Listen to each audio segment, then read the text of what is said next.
What's up, guys? My name is Justin. Welcome back to the channel today, and we are back to talk very briefly, a nice quick video about my very budget iRacing rig. Yes, this is really what I do all my racing on. It doesn't look like very much, of course, but this is what I've raced on for more than 10 years now. Well, not exactly, and I'll get to that in a second. But this is what I have now. We'll break that down in just a couple minutes, but I'll tell you what I started on. Because when I started iRacing way back in 2013, this was the wheel I had, the wheel and pedal set, Mad Catz Xbox wheel that I'd gotten from my Xbox about a year or two previously. It had very cheap plastic pedals. The pedals that you can see here there's no clutch. You just put your heels on here, and these things fold back, accelerator and brake. It was very not high tech, obviously, at all for 2012 when I got it, I believe. And then the wheel, there were no clamps, there was no mounting. I think there was an option, but this literally had some pads here and here that sat on your thighs. So there was no, I guess there was very rudimentary feedback, but there was no like feel or finesse or handling. You couldn't wrangle the wheel because it's on your thighs. And so if something happened, you turned too hard, it like fell off your legs. It definitely was not high tech. It basically has the same button setup that my G29 has, actually four buttons here, and then your power button actually, and then this shifter was really, really cheap and plasticky and broke almost immediately, so I ended up using the paddles. That's where I got in my habit of using paddles for shifting. But this is what I started on, and it's kind of hard to believe that when I started iRacing, this was the equipment I had, and it was good enough. I mean, it allowed me to race, and that was all I really needed or cared about because I didn't know any better at the time.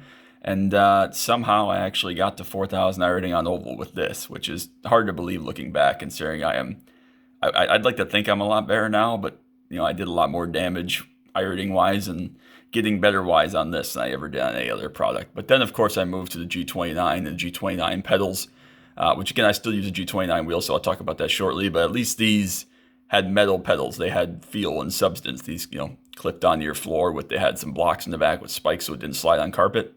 And I finally had a 3-pedal setup. I got my first G29, or I guess my only G29 at this point, in May or June of 2016, so a long time ago. And the reason for that is that this wheel finally died. 3 years of heavy abuse. I talked about this previously.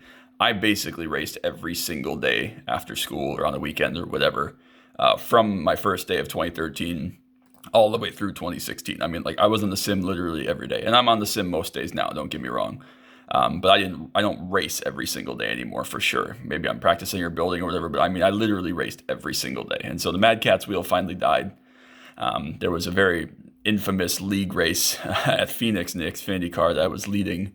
And through the dog leg, this finally quit. It seized up. It died. And so, of course, when iRacing detects that, it just locks your brakes and turns you to the left and stops you completely. And so I parked in front of the entire field under pacing and junked the entire field. But we don't have to talk about that. Anyways, when I started out on this Mad Catz Xbox wheel, the actual laptop I had was this Intel laptop from like 2010.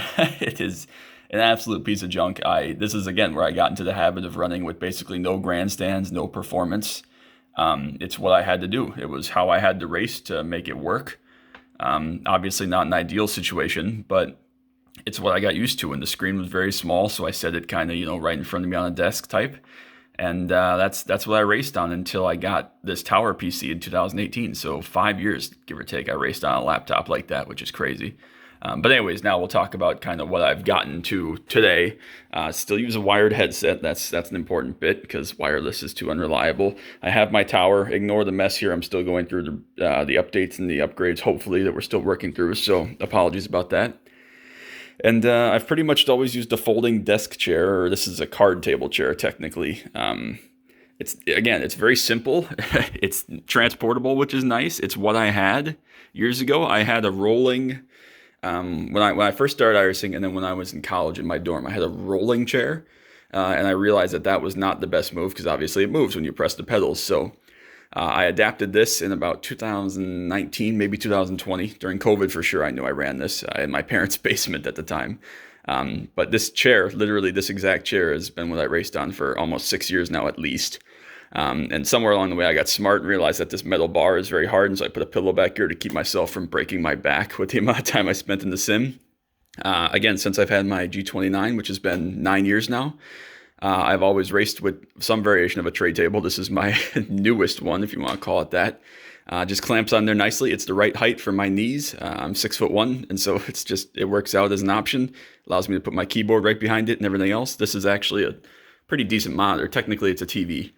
But that's, again, what I've raced on now since I think I got this in roughly 2018 as well. So I've had all this gear, with the exception of the V3 pedals, which I'll get to in a second, for at least like 6 years now. This has exactly been my iRacing setup. And again, I've gone and accomplished some pretty incredible, crazy things with this.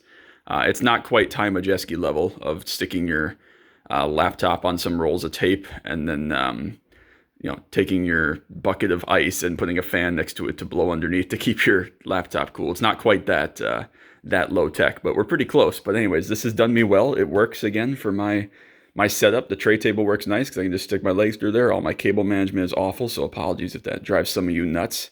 But it works. And then the most recent upgrade I've done, other than the PC upgrades that we're doing right now, is these V3 pedals, which I got in January of 2022 from my friend Trent. So thanks, Trent. He was selling these to do an upgrade, and I realized it was time, if I wanted to seriously not take iRacing more seriously. I've always taken iRacing seriously, but the only upgrade I needed that I felt would actually make me any better was better pedals. The G29 pedals, I love the G29 wheel. This is my second one. The first one died about 6 months ago. Some of you might remember the infamous Snariton race where these died. So this one came from Steve, so big thank you to Steve also for the second G29, but the first one made it about 8 years. With, again, pretty much everyday use. But these pedals, Trent was like, I'm upgrading. I'm like, I want them because the G29 pedals are just not that great. I never loved them. They felt heavy, clanky. They didn't have quite the motion that I wanted. They felt not cheap, but not efficient. They didn't feel connected as I wanted. So upgrade to these V3s used, and they've been wonderful ever since. I haven't had any problems with them. Keep them mostly clean, and they do the job. So I just wanted to put this out there because I needed a video. Of course, we're going through some racing struggles right now with, again, the PC upgrades and lack of being able to do all the racing I want to do. So I wanted to kind of give a quick walkthrough of my budget iRacing rig. Again, you can have all this stuff. I mean, G29s now are what, $200? If you have some kind of PC that can support iRacing, monitor is probably less than $100. Pedals are a little bit more expensive. I don't know exactly how much those are, but let's call it another $200. And obviously, some kind of folding chair with a pillow is basically free. Tray table, $10. So for less than $500, if you have a PC, you can have an iRacing rig that'll last you a decade, and you'll never need anything else. I know everybody's clamoring about these high-tech rigs and building your own stuff, and that's all fine. But I've run on this, like I said, for 10 years now plus, and haven't had any issues. And nothing breaks, nothing's, needs maintenance or whatever. Nothing is high tech. It's no motion rig, obviously, but it gets the job done. So don't let that be an obstacle and a barrier to your entry. And I hope that more people can get into iRacing cheaply and other sims if you prefer other sims. But I just wanted to give a quick walkthrough of what my budget iRacing rig looks like and how I make my living. Not make my living, obviously. I have a real job. Marketing is my second love behind race cars. But kind of what I race on every day. So I hope this was inspirational in some way. If you have any questions about what I do or how I have things set up or other things I've done with my iRacing setup in the past, let me know in the comments down below. I'll respond to each and every one of them as usual. But otherwise, I hope you have a great day, a great rest of your day, week, month, everything else. And hopefully I'll be able to see you back on track real soon in this very setup. Till next time, as always, bye.